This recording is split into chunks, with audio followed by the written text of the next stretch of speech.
Hello, everybody. Welcome into Fantasy Pros. I'm Ryan Wormeli, joined by Tera Roberts. Tera, we have worked together on the social side of things for a few years now, but we're going to be doing a regular weekly show here for everyone, a short form, talking about some moves to make each and every week of the season. I am very excited to be doing this show with you.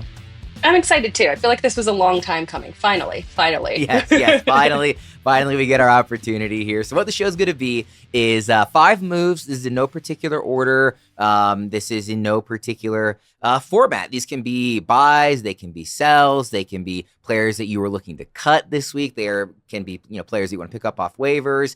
Really just 5 moves to make in general. We're going to be doing this on Mondays. It should be released on Tuesdays each week just to give everybody a sense of the housekeeping. But this will be kind of our just immediate quick reaction coming off of all the games Sunday. It is recorded before the Monday night game every week. So if there's news there, that's why that's not included in these.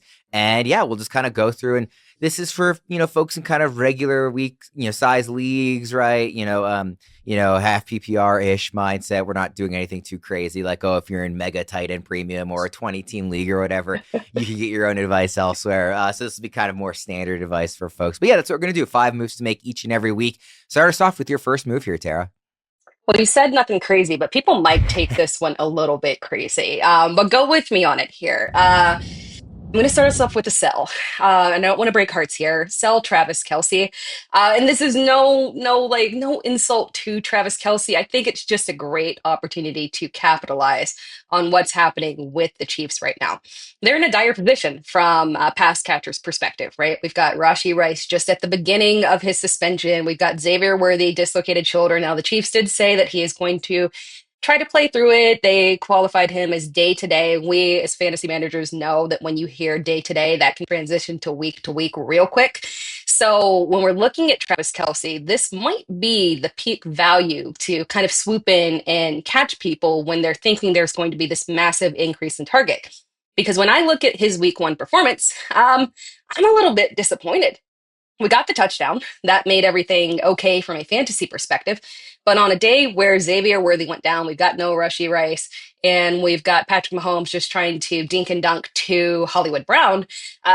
2 of 4 for Travis Kelce saved by touchdown. That is not exactly what I wanted to see and would call a successful outing, and where I would have expected him to step up a little bit more. My concern here is that, again, even if the receptions do increase and the targets do increase, and I do think they will, even if we get into that area where he's in that 8 to 12 targets, if we look to last season, that range for him was often accompanied by a little bit of yardage, not enough, and then not enough touchdowns as well. Last year, we only got 3 touchdowns from him. The season before, 5 touchdowns. There's a clear drop-off in production that's happening on a year-to-year basis here. And why not capitalize right now, especially when we look at all of the waiver wire-friendly tight ends that are out there? Like when we were talking during draft season, my personal perspective is we've got our big 3. We got a nice massive gap. And then we look at guys like Tucker Kraft and Tyler Warren, who are coming in at nice values for their ADP. And then stream if you can't get a hold of those guys. And we've got streaming options coming up here. So take an opportunity, sell Travis Kelce, get someone in another position, and stream at tight end. I think it's a great point that it will be very easy to sell this. Not literally sell, but I mean to, in negotiating, sell the upside case for him to whoever it is you're trying to trade him away to, because of what you talked about with the other injuries in this receiving room. It feels like there's a very clear path toward him being like a PPR monster, just because who else is going to catch passes? So if you believe that's not the case, this is a great opportunity to take advantage of the situation around him and say, let him be kind of someone else's headache. Give me your next move here. So I talked about streaming tight ends. I thought I would make the case for one of the streaming tight ends. I find myself becoming particularly passionate maybe about promoting Juwan Johnson as a waiver wire ad this week in a tight end streaming option. It feels weird because as I was parsing through all of the options, we got Harold Fannin Jr. Even a guy like Jonnu Smith popped up and got the touchdown and had that kind of interesting usage from Arthur Smith that we were promised. So there's multiple options that you can go with. But when I look at Juwan Johnson, who has been in the league for a while, right? And he's popped, but he's never really sustained production at a high level for an entire season. I'm very intrigued by what I saw from the Saints offense, particularly for him, because if there is one thing that we know about Kellen Moore, and we didn't see it as much last season because I feel like he was held in check, but go back to Dallas. The one complaint that Mike McCarthy had in the divorcing of their relationship there was that the pace was too aggressive, the pass was too aggressive, there just wasn't enough balance. And that's exactly what we saw here. We saw the true Kellen Moore in week one here. 40 plus, I think it was 46 attempts for Spencer Rattler. That's insane. It doesn't feel like that's sustainable, but given Kellen Moore's history, I would not put it past him. And when you look at the breakdown of not just targets, but snaps played, routes on the field, Juwan Johnson played the most snaps of any Saints player, obviously, other than Spencer Rattler there. Played the vast majority of them. He ran the most routes of any single Saints player. That's kind of insane when you think about it. But you start to wonder if Juwan Johnson being held back was just the previous regime, and if Kellen Moore just straight up likes this guy and wants to commit to him as his single tight end, because that's been the problem with Juwan in the past. We see the upside, but it was just inconsistent. The usage of other tight ends. We had the integration of Taysom Hill and guys like Foster Moreau, and it was just never an opportunity for Juwan Johnson to really take over. But I'm willing to look at week one's usage and say, hey, maybe I can take a chance here that this is finally going to be the year that he hits because specifically of Kellen Moore. You are right about the 46 attempts, by the way, for Spencer Rattler, which would be a big number for anybody, but for Spencer Rattler is just like mind blowing that he had that kind of opportunity.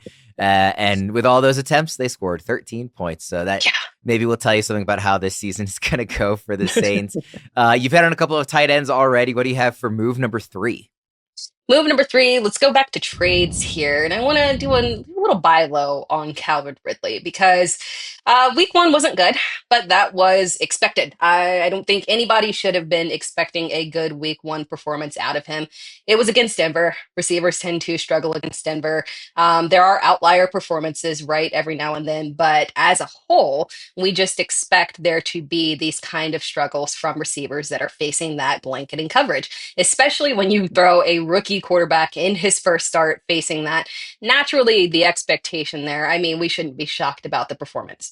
Now, I will say that I'm, also kind of concerned that this week might be an issue for him as well. So while we would expect a little bit of an uptick, we're looking at the long-term effect here, the development of Cam Ward as the season progresses, because while it was an arguably terrible performance from him, 12 completions on 28 attempts, just over 100 yards, he didn't look overwhelmed. He didn't look like he was panicking. He didn't look like he belonged. And the Saints offensive line clearly, or the Titans offensive line clearly improved there. So when I'm looking at it, I can see a reality where as the season progresses, he really comes into his own. The targets were there for Ridley. They should be a little bit better in terms of their connection and better matchups. I'm willing to buy low on Ridley because at the end of the day, he is the wide receiver 1 of that offense. Targets are going to be there, volume, and we'll be playing him as a nice low-end tight end or low-end wide receiver 2 for the remainder of the season.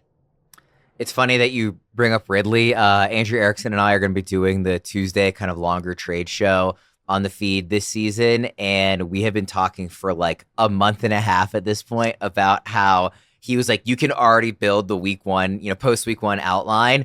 It's going to be Calvin Ridley because we love him for this season, but that first matchup is brutal. Everybody's going to be like, oh man, this guy that I heard was this great, not breakout candidate. That's the wrong way to frame it, but like, this undervalued receiver in drafts. Clearly he's terrible. I got to sell him. That's not the case. So we are in strong agreement with you. I can tell you we will be talking about that in more detail later this week for everybody who is checking out the feed, because again, Erickson has been talking about this basically since like mid-July. It feels like how Ridley is going to be the best buy low after week one. So strong agreement there. And I'm with you. Like, I really thought, I know the stat line was very poor for Cam Ward, as we should have expected. I thought he looked like he belonged. I was really impressed just with the eye test of like, this guy looks like an NFL quarterback who, if they can put a better situation around him and not be facing, one of the best defenses in football, I expect brighter days in the future for sure. What's your 4th move for us? We're going to trade for another veteran receiver here. It is Mike Evans. And this is no negative to Emeka Egbuka. I'm very pro Emeka here. I didn't expect that big of a week. That was kind of a surprise there. But I expected it to be good. Great opportunity, wide receiver two, playing opposite of Mike Evans. What more could you ask for? Now that we've got this solidified hype and we're all in, we're just obsessed, right? Now's the perfect time to swoop in and grab Mike Evans. Older veteran receiver. People start to wonder, oh my gosh, are we just seeing the transition of the offense away from him? Are we seeing the regression in terms of age? We got to remember this was. Well, Atlanta's defense as a whole is not a difficult matchup. This was a difficult matchup specifically for Mike Evans. I've got my Clemson stuff up here. AJ Terrell is my boy, and that matchup just been difficult for Mike Evans. They've played faced each other consistently, and he is a good corner here. So it's not odd that he would have still gotten good targets there. He got 8 targets, just wasn't very productive with them. And big day for Emeka Egbuka in the better matchup in terms of the corner that he faced here. So again, when we're looking at this offense, I mean, because of his age, the perception of Ibuka, the looming return of Chris Godwin, I could see where people would start to get a little bit panicked there. And I liked what I saw from Baker Mayfield as well. So I'm pro Mike Evans as a buy. Where would you say rest of the season you have those two ranked like relative to each other, Mike Evans and Egbuka amongst receivers? Yeah, it's rough. I haven't updated rest of the season yet to account for that massive increase Yeah. from him. But I think maybe very similar in terms of both low end wide receiver twos. I would consistently look at him, both of them kind of hovering around wide receiver 20, guys that have good upside, but also stable floors because of the offense that they're in. So that's the key there for me. These are receivers, both of them, that are not going to get blanked. And why, even as in his first game as a rookie, I was pro, like, yeah, Mecca for the flex. Yeah, we're good with that. We feel comfortable with the volume here. And again, we got 3 touchdowns from Baker. I know people were worried about that regression there in terms of just his touchdown rate just being so high, but lo and behold, here it is. It is who he is. So I'm okay with leaning into both of them as top 24 receivers rest of season. I was gonna make a joke that he's like a flexa Egbuka because we want to be starting him in our flex, but he's actually better than that. Like I want to be starting him at receiver Yeah. in at least in 3 receiver leagues for sure. Moving forward, we've got a special offer for everyone. Unlock a month of Betting Pros Premium for free. Download the Betting Pros app today. Use promo code FP1month. That's one, the number one, not spelled out. Get access to tools like the Same Game Parlay tool, the Prop Bet Analyzer, and the Prize Picks Prop Bet Cheat Sheet. Don't miss out. Try it for free for 1 month now, available on iOS and Android. Again, that's FP, the number 1 month for your promo code there. What's your last move, Tara? My last move is a weird one, but I think it's a critical one for very specific people. If you roster Christian McCaffrey, trade for Brian Robinson. Now, that would have been very expensive to try and do last week, but now we've got Christian McCaffrey on the field. You say, okay, maybe that was just a little bit of a scare with the calf. It's not a major issue. McCaffrey played the vast majority of snaps. He had 22 carries. Efficiency wasn't spectacular, but my God, I mean, he had double-digit targets and was very productive with them. And I think you can expect that moving forward, given all the injuries that we have into that receiving core for the 49ers. So McCaffrey was fine. This is just the perfect opportunity for you to scoop in and get your handcuff and not have to pay an arm and a leg if you would have tried to get him last week when CMC popped up on the injury report, because apparently it was just a scare, but the scare is real. And I think it kind of brings into the panic of that's your RB1. And typically I'm very pro like diversify. You don't have to have the handcuffed of your starting running back. You want to have whatever upside you need to get on your bench. But when it comes to Christian McCaffrey in that situation, I'm okay with having the direct handcuff there for CMC. And you wouldn't have had that opportunity before because of the trade being so late. And maybe Robinson was already on someone else's roster. Now you got the opportunity to go in there, sneak it in, and know that you've got somebody who will step into a role if CMC goes down, where he arguably will have a 3-down role. He does have a little pass catching upside. He doesn't have stone hands there. And we know that anyone that steps into that 49ers running back room, they get on the field and their opportunity when CMC goes down, they thrive 100 yards on the ground because that's just what the offense does. So I'm pro going ahead and grabbing your handcuff there if you've got CMC. And just to kind of jump on that point too, in terms of the efficiency that you mentioned on CMC, just while we're talking about him, I expect Seattle to be one of the best defenses in football this season. Like we saw what Mike McDonald did in year 2 as the defensive play caller for the Ravens. This is now year 2 for him in Seattle. The defense is going to look more like what he wants it to look like. I think a lot of players at a lot of positions are going to have inefficient days against Seattle. Maybe defense is tricky to predict year to year, but I have pretty high hopes for the Seahawks as a defensive unit. So I wouldn't, whether thinking about Robinson, he himself, he was averaging under 4 yards a carry. Like you said, McCaffrey barely over 3 yards per carry. I'm not really worried about that. I think that was more matchup driven than anything else, truthfully. So I think it's a great call also. Those were Tera's 5 moves to make here as we get ready for week 2 in, just about a week here, obviously. So like I said, we'll be here recording this every Monday with some of our immediate reactions, moves to make here coming off each and every week. So be sure to stick with us throughout the season. For Tera, I'm Ryan. Thanks for tuning in. We'll see you again next time.